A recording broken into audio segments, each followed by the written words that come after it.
last but not the least, and I think the most anticipated presentation, because a majority of, I wouldn't say majority, but yeah, a very broad portion of our participants are data scientists and engineers who are working with digital health.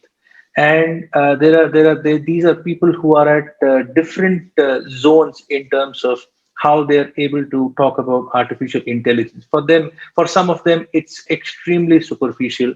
For some of them, it's purely strategic. For some of them, it is an actual algorithm that they are writing down so that they'll be able to create an algorithm that augments the intelligence that a human may have by using technology.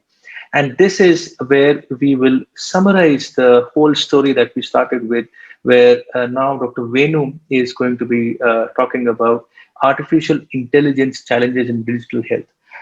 Dr. Venu is the chief data scientist at Mediva, and he's responsible for all the artificial intelligence endeavors that we have had and we have succeeded in. And he has more than 15 years of experience in being the solution architect, mainly focusing on bridging the gap between analytics and insights. Once again, very, very excited to host you, Venu, although you are Yeah. the internal team member, and but Dr. Venu speaks a lot, and we're very happy to host him on our own platform. So please, Venu, the stage is all yours. I've Yeah. stopped sharing my screen. Yeah. Thank you. Let me share my screen. Um, So, yeah, thank you, Uday, and good evening to all. As Uday mentioned that I am a practitioner, so I am a data person. So till now we heard a lot from eminent speakers on healthcare, various digital healthcare, so products and research. Now it's my turn to talk about analytics, how actually analytics is going to leverage value from these digital products enhanced to the patient as well as patient community. So Uday, my screen is shared, na? Yeah. So yes, Venu, it is shared. Please. 1 minute. So yeah. So before starting, so as I told you that I am going to talk my perspective on how actually how to leverage the value using AI and ML techniques on these digital health products to enhance the patients and patient community. Before going to that, actually these are the some of the interesting statistics we have taken from health Future Health Index 2020, where actually this is basically done among the younger healthcare professionals. So 87% people feel that right technology have the potential to reduce their workload, and 81% feel that the adoption of the digital health technologies have potential to lower their stress levels, and 90% people feel that digital health technologies are in the important tool to improve the patient outcome and creating ideal healthcare working environment. At the same time, 70% people feel that they are like work related stress, and the overall I think 50% younger healthcare professionals still don't know how to use the digital technologies in their care. So by seeing that, we can see the both the opportunity as well as need. So most of the people feel that digital technologies will really help technology really help their practice. At the same time, there is a need because 50% people doesn't know that how to use that. So this gives an opportunity as well as the need. So till now we heard a lot about the digital digital health products. I think digital health is referred to the technology such as telemedicine, virtual reality, robotics, mobile apps, etc., etc. I think from Karnakar Reddy sir, after seeing the Karnakar Reddy sir presentation, now I think telemedicine is becoming more novelty. It's not no more novelty. It's now become necessity. That's what we can see from that presentation, and also from the Dr. Mahash Shweta ma'am presentation. We already seen how actually sensors are using to address the medical adherence issue. So if you see, I think from the digital products, digital healthcare products, people are trying to find insights by using the artificial intelligence technologies, which can address all the issues from early detection and diagnosis and treatment and research. So they are trying to solve all the healthcare spectrum solutions by using the artificial intelligence solutions. So some of the examples are basically, lot of startups are using image analysis. Lot of startups are creating a lot of image-based products, which is really helping some of the radiology products. They are coming with some of the products which are really solving a lot of radiology products. And as we already seen, I think we are also going to see how EHRs going to help or augment the doctors at the time of clinical decision support system. And with the help of sensors and mobile apps, we are seeing a lot of virtual nurses. There are a lot of products are already exist which are helping patients about their medical all other. They are really helping the patients. And with the help of VR and AR, there are a lot of assisted robotic surgeries are happening. And by all these technologies together, we are also moving towards to create the personalized medication or the personalized medicine, which is possible with the technology. So what is the behind all of this? I think as we see that, I think digitalization is the new normal, and key behind all these innovations is the digitalization. And this digital shift, this irreversible digital shift is basically accelerating a lot of data. With that, actually now that artificial intelligence system is able to solve or provide the solutions. Not only the digitalization, if you see the over past few years, we are seeing the evolution in terms of tools, evolution in terms of computing power. We are also seeing a lot of evolution happening in sensors, in the data and interfaces. Like we can see all the evolutions happen in the internet, connectivity devices, in the cloud, even algorithm front and Internet of Things, like now Internet of Things, Internet of Medical Things. A lot of evolution happen in these things, and not only evolution happen, all these working together. So all this working together and individually making a lot of science fiction as reality. That's why the industry is completely changing this industry 4.0. Okay. So what does it mean? So earlier digital health products have some kind of problems like there is no like infrastructure is a problem, and lack of data is a problem, and third one is basically ability to handle the data. But this industry 4.0 revolution or digital revolution, now there are a lot of tools and techniques emerges. Now all these problems are issued by the industry 4.0. For example, now we have cloud and edge technologies, which doesn't require any infrastructure. So there are a lot of cloud tools and platforms available where we can process the data, and we can process the data on the go using cloud and edge technology without any latency. And also now in the digitalization era, by using both structured and unstructured data, we are capturing a lot of data. So this solves the lack of the data and the ability to handle the data. So now with the artificial intelligence techniques, some other computer vision, natural language processing techniques. So what is computer vision? As the computers can enable the images with the concept of computer vision, as the computers can also enable languages, understand languages by using natural language problem. We now resolve the problem of the handling data. So all this basically made this digital product are more and more, and they become more and more and help the artificial intelligence or machine learning to find the solutions. So what happened because of all the changes? The way we take the decisions is completely changed compared to earlier, fast to now. So earlier, most of the decisions will be taken by the expert systems where we don't have too much data. So what people try to do, basically, they will use their knowledge and try to build some kind of, rules, use that system to take the decisions. So, but now what happened? Now, because there is a huge data, there is a lot of data is there. So the complete system is completely changed from expert system to evidence-based analytics. So we have a lot of data which is coming as evidence. So now people are using this data and trying to build the artificial intelligence and machine learning techniques, which essentially with the data. So they are trying to use this data and trying to provide the solutions. Yeah. So then the complete expert system decisions becomes now becoming more of evidence-based decisions. Why this is happening? Because of the growth in the data, technology, algorithms, and everywhere. So that's why all the solutions are moving from expert system to evidence based. And when you are talking about evidence based system, the backbone behind this evidence based system, if you want to take the decision, that is the AI. So what is AI? Is basically artificial intelligence. It behaves like some kind of intelligence to provide the solution.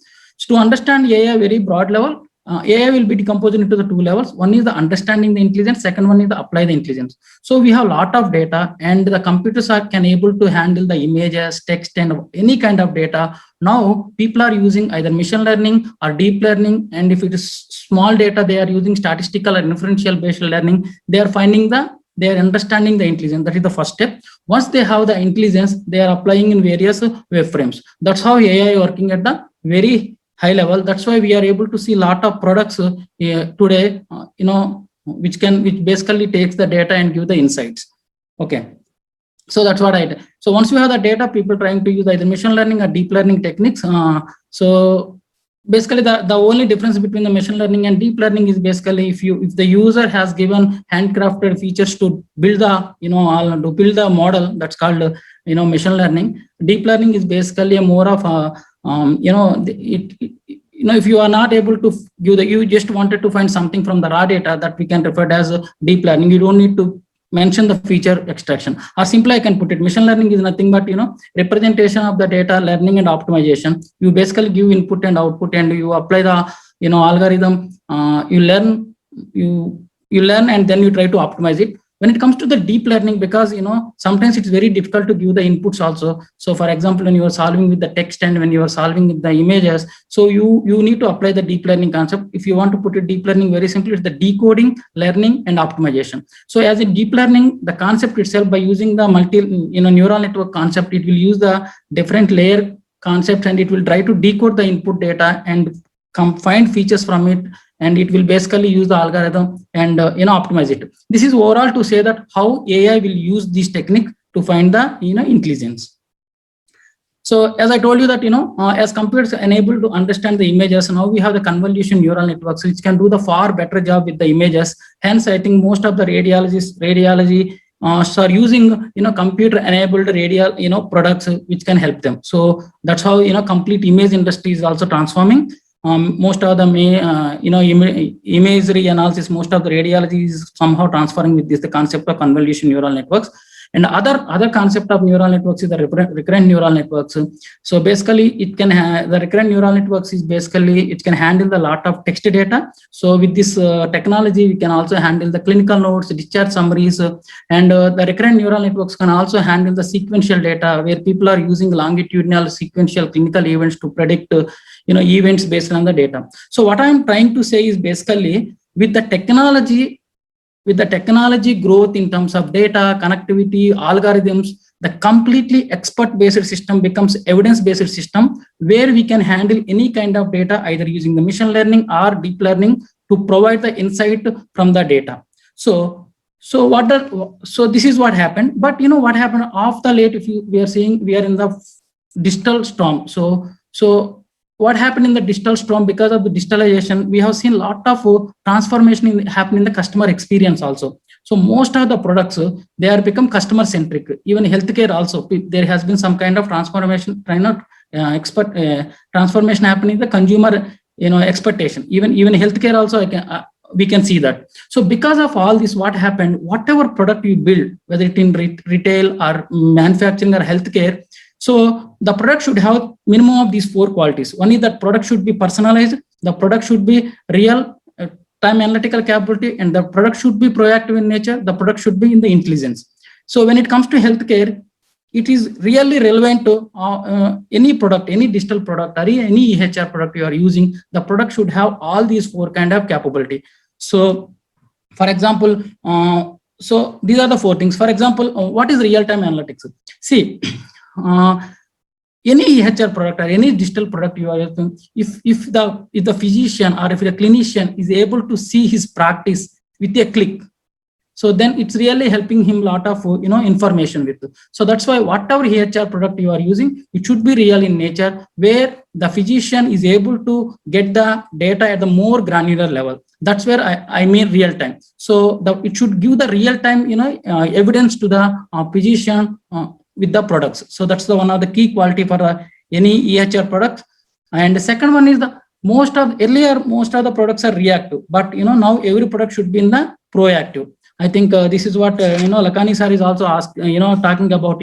If an ideal product should able to give some kind of productive, predictive, it should also give some kind of proactive decisions in terms of proactive decision. So this is very well possible with an ideal EHR system or with the analytics, because when we are capturing a lot of patient data, patient vitals data, we can put a lot of algorithms or models through which we can easily predict some of the risks, and we can proactively we can notify those kind of risks, and we can take some proactive decisions. So this is what I mean by predictive. So it should be real, it should be predictive in nature. So any digital product you are basically working on it, that should have this kind of predictive kind of ability also. And third one is the product should be intelligent. Yes, when doctors are using the product and the clinicians are using the product design may not deviate too much from their regular workflow. Hence, the product should be very simple, very easy to use. So that is one of the key criteria. So other than that, and the product should also give some kind of recommendations. The product should also give some kind of information which is required at the clinical decision supports and at the point of care. So that's why the product should have some kind of AI ML kind of recommendation system, where based on the data, based on the fast data, based on some kind of vitals, if it is able to provide some kind of recommendation, that will really help augment the doctor at the point of care. So in that sense, the product should be intelligent. So that's what whatever product you build. So in healthcare, whatever digital product to use, they should have on the real-time analytical capability. They should be proactive in nature, and they should have some intelligence. But while doing that, there has been some technical challenges also there. So now I am going to talk about what are the some of the technical challenges we face, and how an effect EHR should address those issues. So whenever you are building any AI or ML product, the first thing is the data problem. I think we will get the different kind of challenges. So I will put the challenges in actually the 4 folds. One is the data challenges, second one is the algorithmic challenges, third one is the design challenges, and fourth one is the cultural challenges. And other than that, security, privacy challenges are also there, but we are going to focus only these 4 challenges, data challenges, because ML, machine learning, is basically learning from data, without explicitly writing the code. That's the broader definition. And artificial intelligence, deep learning, is a branch of the machine learning. So essentially, they work with the data. But today the problem is having data does not solve your problem. So having big data does not your problem. So you need to have the relevance of the data. You need to have the representativeness of the data. You need to have the consistency of the data, uniqueness of the data. That's why the data quality and the compliance of the data is very, very much important. So that is the one aspect of the data. And second one is actually, Sweta madam is already mentioned about interoperability. So today, actually, what is happening, most of the data, whatever we are getting today, is the data is in more of fragmented, and it is there in the silos, and it is not in the interoperable format. So that's the reason today we are seeing most of the EHR products which are not going behind administration and administration and finance, insurance, because there is no interoperability there between the data. So that's why any EHR product we build, it should have strong interoperable capabilities, and by that we can exchange the data within the institution or outside the institution for the better collaborative research. So how do we get the interoperability reason? So you should have the standardization. Your EHR should be able to communicate with all kind of data coding systems for various medical terms. So by that, the system is able to provide, by this standardization, we can really find insights which are clinical in nature, that will go back and help the clinician or physician to take the decisions at the point of care. So that's why interoperability, one of the key issue, and which we need to solve. So by standardization, we can resolve that problem. And second one is, healthcare is concerned with the human lives, and patient is not like a simple widgets in a manufacturing process. So each patient has different, difference in their color in terms of the physiology, genetics, and social circumstances and other characteristics. That's why whatever model you built, it has to follow some kind of governance. It has to follow some kind of properties. So these are the some of the modeling governance four key properties are given by Dr. Sandeep Reddy and team, and I have also mentioned their paper here. So any model you built in machine learning, in healthcare, it has to follow the four kind of key properties. One is the fairness, second one is the transparency, third one is the trustworthiness, and fourth one is the accountability. So what is the fairness? So the model, whatever you build, it cannot have any kind of biases, or it cannot have any kind of confounding. So that's what, fairness. You need to make sure that the model is fair. And transparency. So because you are working with a model, it should go and apply in the human life setting. That's why whatever model you build, it should have transparency. You are able to explain, very easily, and you need to explain how you made your decisions. That's why, complete explainability is very much important. So that's the reason I think the standard practice will be when you are solving any problem, if you are able to solve by using a linear problem, let's start with linear models. But if you are not able to find that by using the linear, still if you are using any block box algorithm, still now there has been some new concept is emerging that's called explainable AI, XAI. So there has been some of the explainable AI explainability algorithms exist like SHARP and LAM. Apply those algorithms on top of your block box and try to give the explanation to the clinician or patient how and why the model has taken the decision. That's why the transparency is very much important. Third one is the trustworthiness, because as a lot of people, a lot of panelists say, mention that it's a collaborative effort. I mean, it's not healthcare is not at all a competitive, it's a collaborative effort. So we need data scientists, we need clinicians, we need researchers to work together to find the utility from the healthcare data. So that's why the trustworthiness is one of the most important. We need to increase the trust of the AI. We need to increase the trust in the AI for the clinicians, as well as data scientist people also understand the data science, some of the domain knowledge, and also work all three together. So that's why we can increase the trustworthiness of clinicians, data scientists, as well as researchers. So that's what, that is the trustworthiness. Accountability, yes. The final one is government should have clear, regulations on accountability before deploying the model, even after deploying model, also when monitoring. So it should have some accountability on who had made this decision, how the decision are made, what system they put in the place. So that's how they need to handle the accountability. So these are the very important properties for a governance of your model algorithm. This is very much important. Whatever model you built, whether it is the image processing or whether you are using the text or whatever. So any model has to go this kind of framework governance. And this is what I am talking about, interpretability or explainability models. Even though your base model is the neural network, some XGBoost algorithm, some black box algorithms. On top of it, there has been a lot of interpretive models are coming out. So we are able to explain why the model has taken this decision, what is the contributing. So that is how you can explain this model to the end user or clinician. So this is essentially increase the transparency of the model.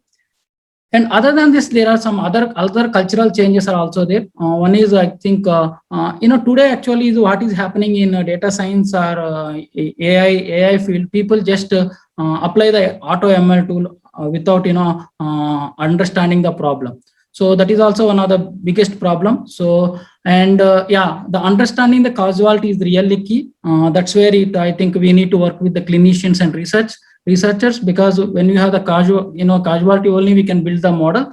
And as Kalla sir mentioned that all the problems are not image recognition problems and all the problems are not big problems.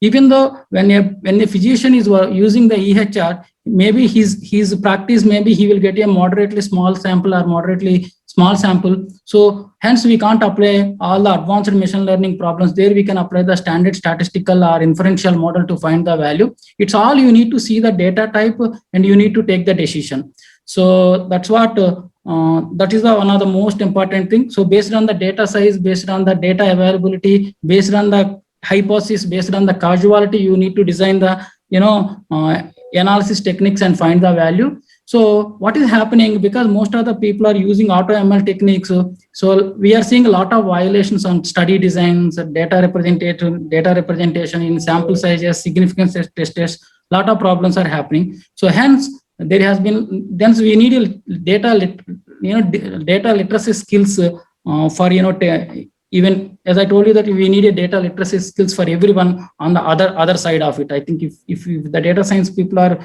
if data science people are using these techniques, they need to understand some of the concept about study designs, prospectory, retrospectory, and sampling, all those things. So hence it is a more of a collaborative in nature. That's why there has been a lot of cultural challenges there. So upskill is very important. And finally, as you last slide. sorry for interrupting, Dr. Venu. As you continue, we'll just try to make sure that there is some time for the Q&A session also. But I just now got a message from some of the participants that they really wanted to ask you some questions, especially on the AI part. But Okay. one slide. Please carry on. So by seeing all these things, I think whatever EHR tool you build, ideally you should have this FAIR principle. It should be findable, it should be accessible, it should be interoperable, it should be the reusable. So any product which should have these kind of things. Once we have these kind of things, probably we can solve some of the questions raised by Dr. Lakhani sir on how to use the data, how can we be proactive, how can we give some kind of proactive measures. So any ideal should have this kind of 4 features, that is the findable, accessible, and interoperable and reusable. And once we follow all this kind of data literacy, interoperability in the data, and interpretative models, transparent models, and use the models as per data. So then we can make the healthcare really has human-centered, effective, and efficient, augmented, less reactive, transparent, and trustworthy, holistic, personalized, compensate, accessible, and affordable. This is what then actual, it will come out as a healthcare will come out like this. So yeah, and before I go, I think whatever technology you use, whether it's the machine learning or deep learning, whatever, the positive impact of the AI algorithms cannot be realized unless it's communicated right way to the right people at the right time. So that's what the power of modeling. It's not about the having data; it is having the relevance of the data, and it's the interpretation. And whatever interpretation we are giving, it should go and match the clinically and make sense and help the patient for his precision medicine. So that's the need of AI and ML in today's healthcare. So thank you, Uday. I just. Excellent. Great. Such a great presentation. Once again, thank you so much, Dr. Venu. I mean, you've touched upon almost all the aspects of digital health, especially the AI and ML part. And I'm sure there'll be a few questions that participants want to ask. Great. Thank you so much, Venu.